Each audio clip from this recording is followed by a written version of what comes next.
dhammaan ardaydii dadka kale ku xiran channelkeena casharada caafimaadka waxaad ku soo dhawaataan muuqaal cusub iyo lesson cusub oo ku saabsan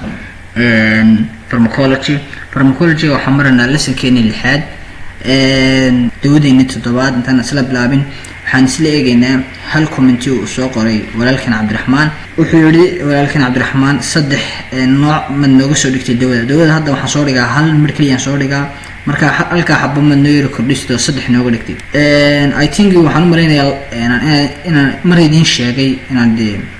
wali heerkii waxbarasho aan wali soo wada dhamaan hawlaha kale iska fara badan yihiin maanta ayaan mar labaad ku celinayaa waxa marka la soo dhigayo wuxuu u baahan yahay editing badan la mariyo in la edit gareeyo in casharkii la diyaariyo in casharkii la soo diyaariyo u baahan yahay waxaas oo dhan marka waxa wada qaadanayaan waqti fara badan marka sida daraadeed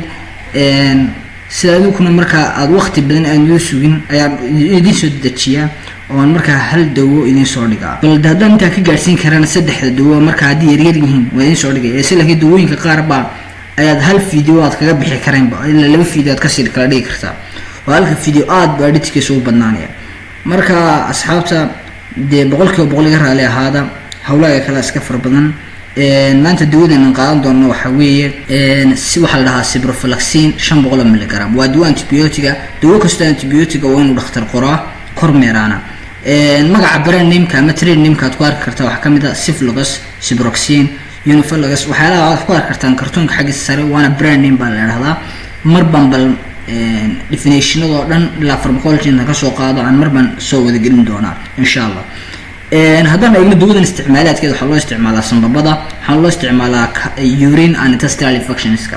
mindharada iyo kaadida infectionska ku dhacaya loo isticmaalaa waxa loo isticmaalaa gonococcus infection loo isticmaalaa typhoid oo loo qoro dadka inta badan typhoid fever ku qabo haddaan isla eegno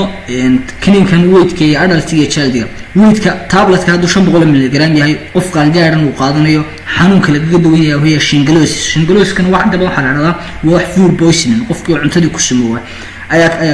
ayaa qofka ayaa la yiraahdaa xanuunkana bal si gaar ah in isla eegi doona oo aan soo qaadan doona dawadan waxa la cunaa subaxii iyo habeenkii subaxiina hal bil baad ka laqasaa marka qofku shingalosis qabo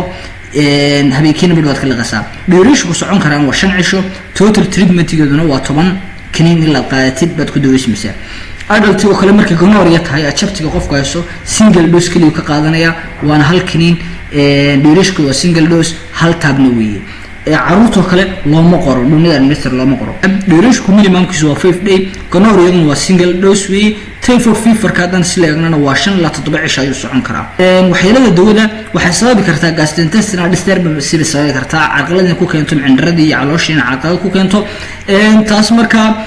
carqalada abuurka tan maxaa kamid ah yaraluga kamid ah naasiya loo yaqaan vomiting hunqaaca kamid ah iyo diarrhea shuban ba kamid ah madax xanuun bay yeelan kartaa dawadani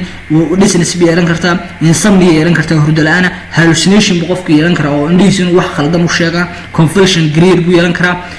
waxayna yeelan kartaa arthralgia jointski qofkii xanuuna iyo myalgia muruqyada qofkii xanuuna tendon failure oo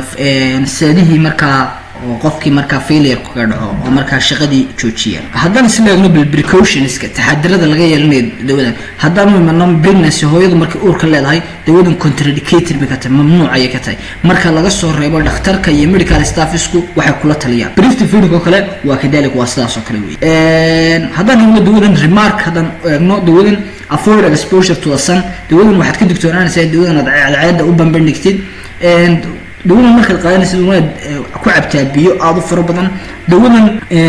dawadan marka isticmaalaysid waxa muhiim ah inaad qofku